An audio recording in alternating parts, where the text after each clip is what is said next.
IMF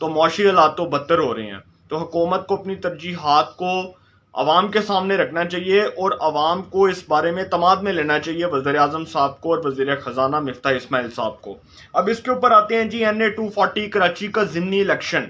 NA 240 Karachi کا ضمنی election MQM کے اقبال محمد علی مرحوم کی وفات کے بعد اس نشست کے اوپر ضمنی الیکشن ہوا اور اس نشست کے اوپر MQM کے محمد ابو بکر صاحب کامیاب ہو گئے. انہوں نے جی ووٹ گین کیے 10,618 ووٹ لیے. پاکستان تحریک لبیک کے جو شہزادہ شہباز صاحب ہیں انہوں نے جی 10,618 ووٹ لیے. MQM کے محمد ابو بکر جو ہیں انہوں نے 10,683 ووٹ لیے. انہوں نے 10,683 ووٹ لیے MQM کے محمد ابو بکر صاحب نے. اور یہ جو شہزادہ شہباز صاحب ہیں تحریک لبیک پاکستان کے دوسرے نمبر پر آئے, انہوں نے 10,618 ووٹ لیے. ناصر رحیم صاحب جن کا پاکستان پیپلز پارٹی سے تعلق ہے, انہوں نے 5,240 ووٹ لیے. پاک سرزمین پارٹی کے شبیر قائم خانی جو مصطفیٰ کمال صاحب کی جماعت ہے, انہوں نے جی 4,782 ووٹ لیے. جبکہ مہاجر قومی موومنٹ کے رفیع الدین نے 8,349 ووٹ لیے. اب اس جو ہے نا ضمنی الیکشن میں ٹرن آؤٹ بہت کم دیکھنے کو ملا. ٹرن آؤٹ جو ہے وہ 8.38% رہا. ووٹرز کی جو کل تعداد تھی اس حلقے میں وہ 5,29,855 تھی. اور اتنے ووٹرز کی تعداد ہونے کے بعد تقریباً آپ سمجھ لیں کہ 5,29,855 ووٹرز کے ہونے کے باوجود صرف 10,000 جو ہے وہ 10,000 ووٹ پڑتے رہے ہیں. اور یہ ایک بڑا کم ٹرن آؤٹ ہے, کیونکہ الیکشن کمیشن آف پاکستان کا قانون کہتا ہے کہ جس حلقے میں ضمنی الیکشن ہوگا, جہاں پر عام الیکشنز یا ضمنی الیکشنز جو بھی ہوں گے, جہاں پر ٹرن آؤٹ کم ہوگا تو وہاں پر دوبارہ سے انتخاب ہو سکتا ہے. اس کا مطلب کہ 8.38% جو ٹرن آؤٹ ہے میرے لحاظ سے تو یہ بہت کم ہے. اور اب جو صوبائی الیکشن کمشنر ہیں جو وہاں کے کراچی کے ہیں, ان کے مطابق جی پولنگ سٹیشن نمبر 51 کا نتیجہ روکا نہیں گیا لیکن اس کو جلد جاری کر دیا جائے گا. یہ کیسا الیکشن ہے, اس کے اوپر بھی سوال اٹھ رہا ہے کہ آپ نے جو ہے وہ غیر سرکاری غیر حتمی نتائج کا اعلان کر دیا. اور MQM کے محمد ابو بکر صاحب جو ہیں وہ 10,684 ووٹ لے کر کامیاب ہوئے. اور اس کے بعد آپ سمجھتے ہیں کہ جی وہ جو دوسرے آئے پاکستان تحریک لبیک کے 10,618 ووٹ جنہوں نے لیے وہ دوسرے نمبر پر رہے. تو ٹی وی کے اوپر جب میں رات کو یہ سارا کچھ دیکھ رہا تھا تو اس ٹائم یہ ٹی وی کے اوپر جو ٹریگرز چل رہے تھے اس میں تحریک لبیک پاکستان کے رہنما شہزادہ شہباز صاحب جو ہیں وہ پہلے نمبر پر جا رہے تھے.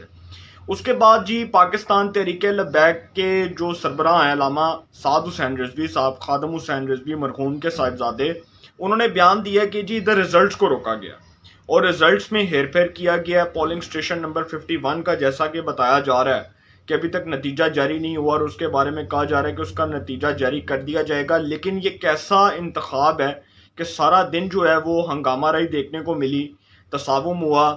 پاکستان تحریک لبیک کے جو سربراہ ہیں علامہ سعد حسین رضوی صاحب, ان کی گاڑی پر فائرنگ ہوئی, وہاں پر ایک جو سیاسی کارکن ہے وہ شہید ہو گیا.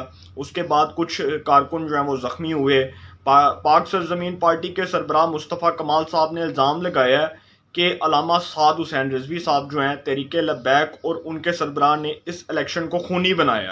اب یہ جو سارا کچھ ہوا اس میں الیکشن کمیشن آف پاکستان کے کنڈکٹ کے اوپر, ان کے کردار کے اوپر بھی ایک سوال اٹھ رہا ہے کہ بھائی اگر آپ نے اسی طرح کے الیکشنز کروانے ہیں, اسی طرح سے الیکشنز مینوپولیٹ ہوتے رہیں گے, بار بار نتائج روکے جائیں گے, بار بار میڈیا کے اوپر اس قسم کی خبریں چلیں گی, تو میں سمجھتا ہوں کہ آنے والے جو عام انتخابات ہیں اس میں یہ مزید کنٹروورسی جنم لے گی, مزید کنٹروورسی پیدا ہوگی اور حالات مزید خراب ہوں گے.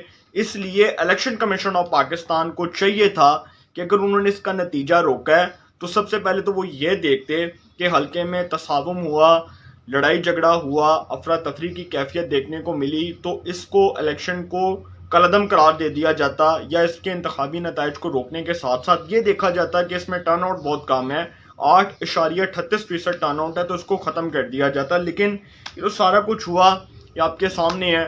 MQM کے جی محمد ابو بکر صاحب کو کامیاب ڈکلیئر کر دیا گیا ہے اور اب دیکھتے ہیں کہ اس حوالے سے کیا جو ہے وہ آنے والے دنوں میں کیا مزید ڈیولپمنٹس ہوتی ہیں. لیکن یہ الیکشن کنٹروورسی کی شکل اختیار کر چکا ہے اور ایم کیو ایم کے جو محمد ابو بکر جو کامیاب ہوئے ہیں، میں سمجھتا ہوں ابھی یہ جو دھواں اڑ ہے یہ مزید ابھی اڑے گا، یہ ابھی بیٹھے گا نہیں، یہ گرد و غبار ابھی نہیں بیٹھے گی، یہ مزید اڑے گی اور یہ معاملہ مجھے لگ رہا ہے کہ کسی کنٹروورسی کی حد تک جا سکتا ہے. آگے دیکھتے ہیں کیا ہوتا ہے. لیکن اس کے اوپر جو ہے وہ سیاسی جماعتوں کو بڑے شدید تر تحفظات ہیں اور ایم کیو ایم کے رہنما تو کامیاب ہو چکے ہیں، اور اگر الیکشن کمیشن آف پاکستان نے اس حلقے میں دوبارہ سے ضمنی الیکشن کا حکم جاری کر دیا تو پھر مجھے لگتا ہے کہ ایم کیو ایم شاید اس سیٹ کو ریٹین کرنے میں بڑی بری طرح ناکام ہو جائے گی. تو انشاءاللہ اس حوالے سے جو بھی اپڈیٹس ہوں گی آپ کو انفارمیشن ملے گی. انشاءاللہ پھر ملاقات ہوگی. اپنا بہت خیال رکھیے گا. اللہ نگہبان.